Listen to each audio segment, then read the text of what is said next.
Okay, so today we're gonna learn how to do the air squat. So first I'm going to demonstrate.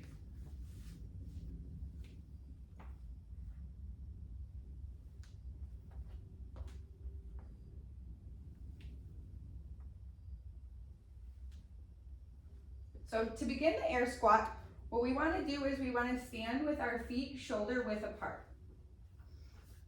Good, and I like how your toes are angled a little bit out.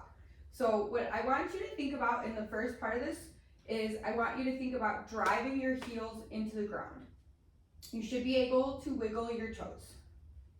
So what I'll do is I'll say squat, you're gonna go down and squat, hold the position until I tell you to stand back up. So drive those heels in and go ahead and squat. And wiggle those toes. Good, and stand. And squat. And good, stand. So the next thing we want to do is we want to make sure that we're driving our knees out over our toes. So as if you're trying to spread the earth with your knees. So go ahead and squat. And stand. So really try and drive your knee to my hand. Go ahead and squat. Good, push against my, yes, and stand. And one more time.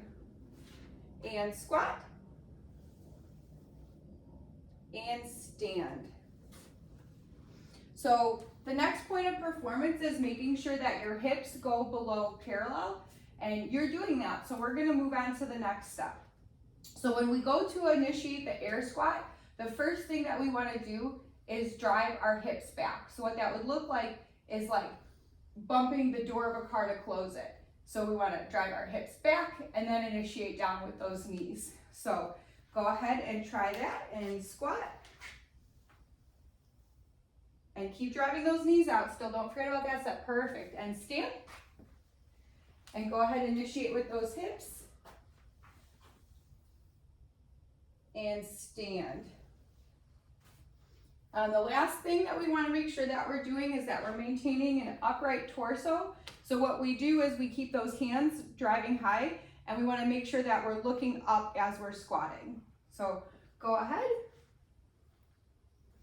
Keep that torso upright and hold at the bottom.